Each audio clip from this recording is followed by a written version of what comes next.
शारदा शारदाम्भोज वदना वदनाम्बुजे सर्वदा सर्वदास्माकं सन्निधिं क्रियात्। भवतां सर्वेषां पुनरेकवारं स्वागतं वर्तते। आज जो है हम सभी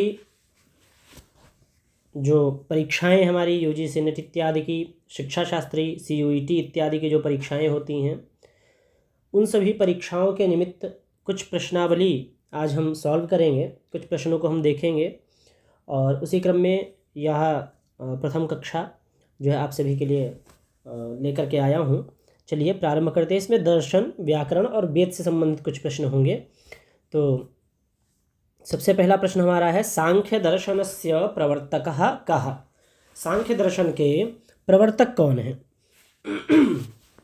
तो जैसा कि आप सभी जानते ही हैं कि सांख्य दर्शन के प्रवर्तक आचार्य कौन है, तो आप जो है कमेंट बॉक्स में आंसर करिए कि सांख्य दर्शन के प्रवर्तक आचार्य कौन है।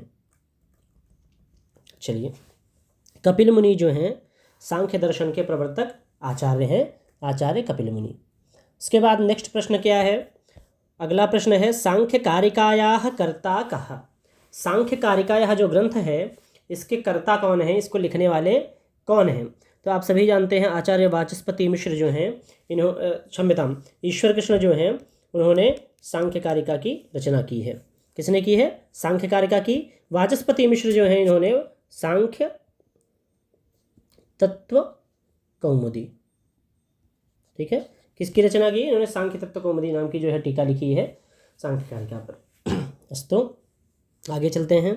अगला प्रश्न है, गौड़पाद भाष्योस्ति। यह जो गौड़पाद भाष्य है किस पर है? सांख्य सूत्रों पर है क्या, अथवा तर्क संग्रह पर है, अथवा मीमांसा अथवा सांख्य कारिका पर जो है यह किया गया है? तो गौड़पाद भाष्य किसका है? तो गौड़पाद भाष्य आप जानते हैं सांख्य कारिका के ऊपर किया गया भाष्य है गौड़पाद भाष्य। नेक्स्ट है, सांख्य दर्शनस्य सिद्धांतोस्ति। सांख्य दर्शन का इसमें से कौन सा सिद्धांत है? अद्वैतवाद है क्या, या द्वैतवाद है, या द्वैताद्वैतवाद है, अथवा अनेकांतवाद है ना? तो अद्वैतवाद तो शांकर दर्शन को बोलते हैं, ठीक है। और जो इसका आंसर सही होगा हमारा होगा द्वैताद्वैतवाद। द्वैताद्वैतवाद क्योंकि आप जानते हैं एक तो प्रकृति और दूसरा पुरुष, इन तत्वों को ये मानते हैं प्रकृति पुरुष, इसलिए द्वैतवाद है ना। प्रकृति महास्तत्व अहंकार, इस क्रम से जो है उत्पत्ति बताई, साथ में पुरुष की आवश्यकता होती है, दोनों के संयोग से ही जो है प्रकृति सृष्टि की उत्पत्ति कही गई है। अनेकांतवाद आप जानते ही हैं किसका है? अनेकांतवाद जैन लोगों का है। अधोलिखितेषु कः सांख्यस्य आचार्यः नास्ति। इनमें से सांख्य दर्शन का कौन सा आचार्य नहीं है? तो कपिल जी भी हैं, आसुरी जी भी हैं, पंचशिखाचार्य भी हैं। आचार्य शंकर जी जो हैं सांख्य दर्शन के आचार्य नहीं है। ऑप्शन डी हमारा बिल्कुल सही होगा। नेक्स्ट देखते हैं, सांख्य तत्व कौमुदी इत्यस्य कर्ता कः? सांख्य तत्व कौमुदी जो यह हमारा टीका है, इसके लिए अभी हमने इसके पूर्व में चर्चा की ही थी। तो सांख्य तत्व कौमुदी के कर्ता कौन है? सांख्य तत्व कौमुदी के कर्ता आचार्य वाचस्पति मिश्र हैं। सांख्य दर्शने कति तत्वानि सन्ति। सांख्य दर्शन में कितने तत्व हैं? 5 तत्व हैं, 25 तत्व हैं, 26 तत्व हैं, अथवा 15 तत्व हैं। तो आप सभी जानते हैं सांख्य में टोटल कितने तत्व हैं? 25 तत्व हैं। मूल प्रकृति, महत बुद्धि, अहंकार, फिर उसके बाद अहंकार से 5 ज्ञानेंद्रियां, 5 कर्मेंद्रियां और 1 मन, फिर 5 तन्मात्राएं और 5 महाभूत। इस प्रकार से जो है पूरे कितने तत्व हो गए? 25 तत्व हो गए। तो ऑप्शन बी हमारा बिल्कुल सही है। चलिए, कर्मेंद्रियेषु न गण्यते। कर्मेंद्रियों में इनकी गणना नहीं होती है। श्रोत्र, पाणि, पाद, पायु, उपस्थ, किसकी गणना नहीं होती है? श्रोत्र, पाणि, पायु, उपस्थ, ठीक है। तो पाणि, पायु और उपस्थ ये जो हमारे किस में आते हैं? कर्मेंद्रियों में आते हैं। और इसके अलावा 2 और हैं, वाक और पाद। ये 5 हो गए हमारे क्या? कर्मेंद्रियां हो गई। श्रोत्र हमारा किस में आता है? तो श्रोत्र ज्ञानेंद्रियों में आता है। ऐसे और 4 और हैं, त्वक, चक्षु, रसना, घ्राण। इस प्रकार से टोटल कर्मेंद्रियां भी 5 है, ज्ञानेंद्रियां भी हमारी 5 हैं। 5 तन्मात्राएं हैं, शब्द स्पर्श रूप रसगंध, और 5 महाभूत हैं, आकाश वायु तेज जल पृथ्वी। इस प्रकार से 5-5 के क्रम में बटे हुए हैं। पुनः पूछा दुखम कतिविधम, दुख कितने प्रकार का है?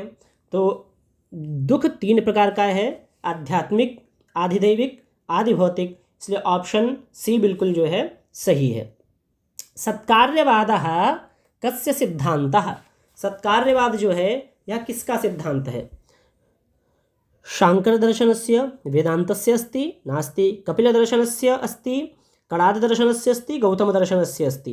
ये किस दर्शन का है? तो यहाँ आचार्यों के नाम पर पूछ लिया दर्शन, तो आचार्य कपिल मुनि सांख्य के प्रवर्तक हैं, इसलिए सांख्य दर्शन का आप जानते हैं। सत्कार्यवाद के वहाँ हेतु दिए गए, कारण दिए गए, सत्कार्यवाद जो है ना, असत्करणाद उपादान ग्रहणात् सर्वसंभवाभावात् शक्तस्य शक्यकरणात् कारणभावाच्च सत्कार्यम। तो यहीं का है, इन्हीं का है, किसका है? कपिल मुनि यानी सांख्य दर्शन का। पंच तन्मात्रासु न गण्यते, अभी इसके जस्ट पहले बताया हमने 5 तन्मात्राएं कौन कौन सी हैं, तो शब्द स्पर्श गंध और वायु। 5 तन्मात्राएं कौन हैं? शब्द, शब्द आता है, स्पर्श भी आता है, गंध भी आता है, और क्या आता है? रस आता है और रूप आता है। ये पांचों पंच तन्मात्राएं हैं, यानी वायु पंच महाभूतों में आता है, इसलिए ऑप्शन डी हमारा बिल्कुल सही उत्तर होगा, ऑप्शन डी। अंतःकरणेषु न गण्यते, अंतःकरण में किनकी गणना नहीं होती है? बुद्धि की, ज्ञानेंद्रिय की, अहंकार की अथवा मन की, किसकी गणना अंतःकरण में नहीं होती है? तो आप लोग बताइए। ज्ञानेंद्रियों की गणना जो है अंतःकरण में नहीं होती है, ऑप्शन बी हमारा सही है। बुद्धि, अहंकार और मन, है ना, ये जो है क्या है? तीनों जो है अंतःकरण के अंतर्गत आते हैं, इसलिए ऑप्शन हमारा बी बिल्कुल सही है। नेक्स्ट है सांख्य प्रवचन भाष्यस्य कर्ता कहा। ये सांख्य प्रवचन के जो भाष्यकर्ता हैं वह कौन है? तो बताइए आप सभी लोग। वाचस्पति मिश्र जी हैं क्या, अथवा पंचशिखाचार्य जी हैं, या विज्ञान भिक्षु जी हैं, अथवा कुमारिल भट्ट जी हैं? तो वाचस्पति मिश्र जी की आप जानते ही हैं, सांख्य तत्व कौमुदी, है ना। सांख्य तत्व कौमुदी है किसकी? वाचस्पति मिश्र जी की है। पंचशिखाचार्य जी का क्या है? तो षष्ठी तंत्र है, ठीक है। विज्ञान भिक्षु जी का क्या है? तो विज्ञान भिक्षु जी का जो है सांख्य प्रवचन भाष्य तो है ही, उसके अलावा भी सांख्य प्रवचन भाष्य, उसके अलावा इन्होंने क्या लिखा? योग वार्तिक, योग पट्टिका की, है ना। और क्या है? विज्ञानामृत भाष्य भी इन्हीं का है, ये प्रसिद्ध हैं। विज्ञानामृत भाष्य, सांख्य प्रवचन भाष्य और योग वार्तिक। कुमारिल भट्ट जी का आपसे भी के लिए फिर से पुनः एक जो है प्रश्न दे रहा हूँ। कुमारिल भट्ट जी के ग्रंथ का नाम आपको नोट करके लिखना है कि कुमारिल भट्ट जी ने कौन कौन से ग्रंथ लिखे हुए हैं और किस संप्रदाय के आचार्य हैं और किस वाद को मानने वाले हैं। चलिए नेक्स्ट है योग सूत्रस्य कर्ता कहा। योग सूत्र के कर्ता कौन है? तो योग सूत्र के कर्ता आप जानते हैं, कपिलजीत सांख्य के हो गए, गौतम जी नहीं हैं और जैमिनी जी भी नहीं हैं, या पतंजलि जी जो हैं हमारे योग सूत्र के कर्ता हैं। पतंजलि जी का एक और ग्रंथ महाभाष्य प्रसिद्ध है, आप जानते हैं। चलिए नेक्स्ट प्रश्न चलते हैं। योग भाष्य टीकाकारेषु प्राचीनतमः कः, यानी योग भाष्य की जो टीकाकार हैं उनमें प्राचीनतम भाष्य किसका है? बताइए आप सभी, प्राचीनतम भाष्य क्या है? देखिए योग दर्शन पर जो एक भाष्य व्यास भाष्य है, ठीक है, भाष्य।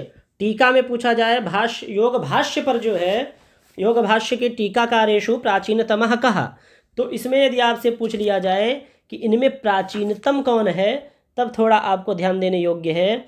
यहाँ पर प्राचीनतम में जब हम करते हैं तो हमारे वाचस्पति जी की एक तत्व वैशारदी नाम की टीका है। क्या तत्व, कौन सी टीका है? तत्व वैशारदी नाम की टीका है जो प्रसिद्ध है।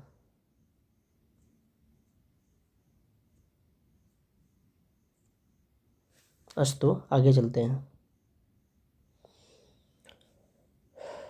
योग शास्त्रानुसारम प्रमाणानि संति। योग शास्त्रों के अनुसार प्रमाण हैं। कितने प्रमाण हैं? तो 3 प्रमाण हैं। कौन कौन से? प्रत्यक्ष, अनुमान और आगम।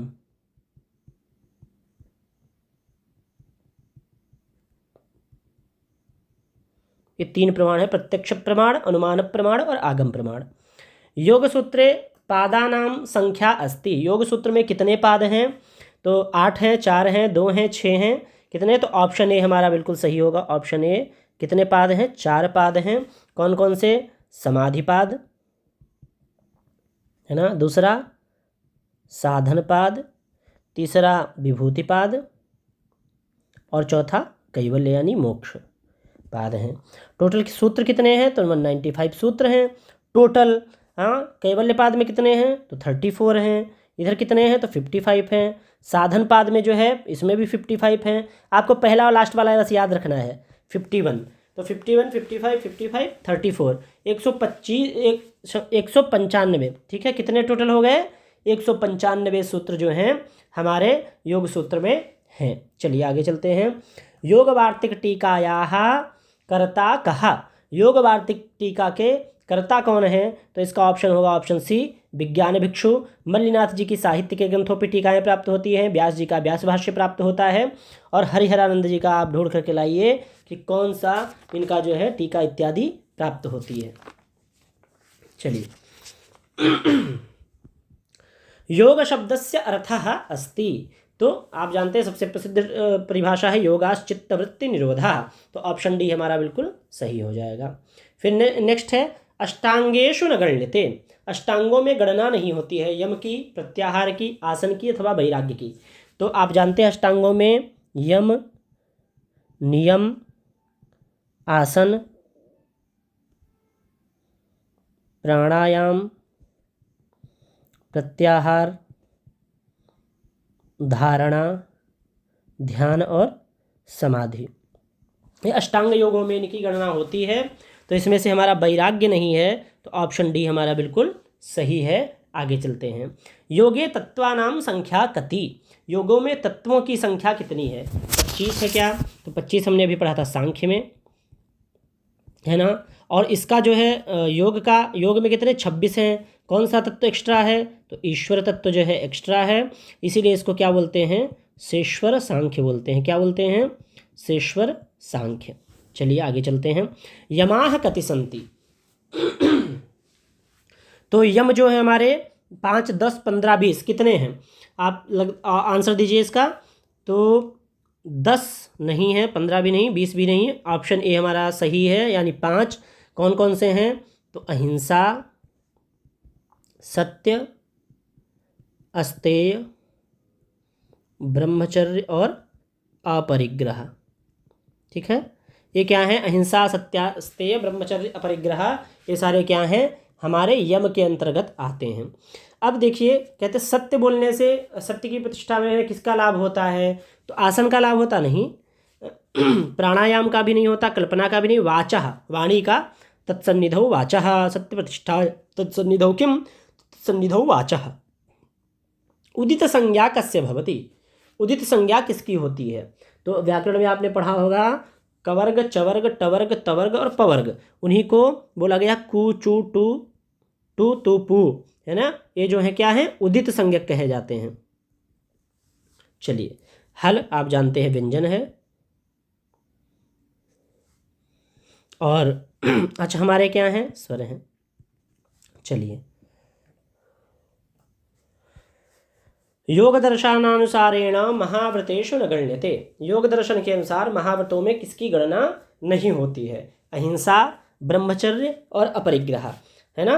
कौन? स्वाध्याय। इन चारों में कौन कौन से नहीं हुए हैं? तो कहते हैं स्वाध्याय की गणना ही नहीं होती, बाकी तीनों की गणना होती है। अहिंसा भी आता है, ब्रह्मचर्य भी आता है, अपरिग्रह आता है। ये तीनों क्या हैं? ये तीनों महाव्रत संज्ञक हैं, महाव्रत के अंतर्गत इनकी गणना होती है। वैशेषिक दर्शन से प्रवर्तक कः, वैशेषिक दर्शन के प्रवर्तक कौन हैं? कपिल, कणाद, गौतम अथवा जैमिनीय। तो आप सभी जानते हैं कपिल जी जो हैं किसके हैं? सांख्य के। गौतम जी किसके हैं? न्याय के। और जैमिनी जी किसके हैं? मीमांसा के हैं। और कणाद जी किसके हुए? फिर कणाद जी हमारे वैशेषिक के हुए। ठीक है, और ये किसके? सांख्य के। आप पहले पढ़ ही चुके हैं अभी इसके पहले के प्रश्नों में। वैशेषिक दर्शने अध्यायानां संख्या कति? 4, 5, 8, 10 कितने अध्याय हैं? तो वहाँ वैशेषिक दर्शन में 10 अध्यायों की चर्चा वैशेषिक सूत्रों में आई है। ठीक है, 10 हैं वहाँ पर। तर्क संग्रह से लेखकः कहा, तर्क संग्रह के लेखक कौन हैं? बहुत प्रसिद्ध है तर्क संग्रह के लेखक कौन हैं? तर्क संग्रह के लेखक अन्नम भट्ट हैं। तर्क भाषा के लेखक हैं कौन से? केशव मिश्र जी हैं। ईश्वर कृष्ण जी हमारे किसके हैं? तो आप जानते हैं सांख्यकारिका। पतंजलि जी महाभाष्य और योग सूत्र के करता है। चलिए, नियते विवक्षितार्थः अनेन इति कः, कहते हैं नियते विवक्षितार्थः अनेन, यह किसकी परिभाषा है? वैशेषिक नहीं। न्याय, हाँ न्याय की परिभाषा है, योग की भी नहीं, सांख्य की भी नहीं है। ऑप्शन भी हमारा बिल्कुल सही हो जाएगा। ये परिभाषा डायरेक्ट लाइन से उठा करके पूछ लिया है। जयंत भट्ट कृतः कृति ही अस्ति, जयंत भट्ट कृता कृति ही अस्ति। जयंत भट्ट ने इसमें से कौन सी कृति की है? न्यायसार, न्याय मंजरी, किरणावली अथवा परिशुद्धि। चलिए आप बताइए इसमें से जयंत भट्ट जी ने क्या लिखा है? तो जयंत भट्ट जी ने इसमें से लिखा है क्या? न्याय मंजरी। ठीक है, अस्तु।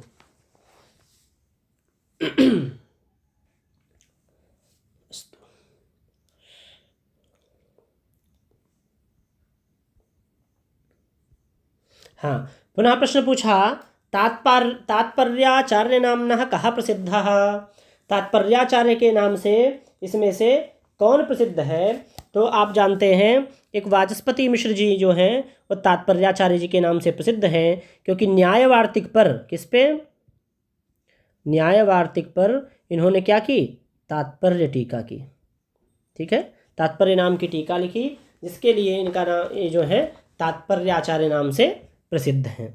अस्तु, तो आज की कक्षा में इतना ही रखता हूँ। छोटी छोटी कक्षाएं प्रायः ऐसे ही आपके लिए लाता रहूँगा, जिससे आप 20, 25, 30 प्रश्नों को करते हुए जो है क्रमशः अपने विषय के ज्ञान को बढ़ा सकें, इसका परीक्षण कर सकें। तो आज की कक्षा में इतना ही रखता हूँ। सर्वेभ्यो नमो नमः। पुनर्मिलामः। धन्यवादः।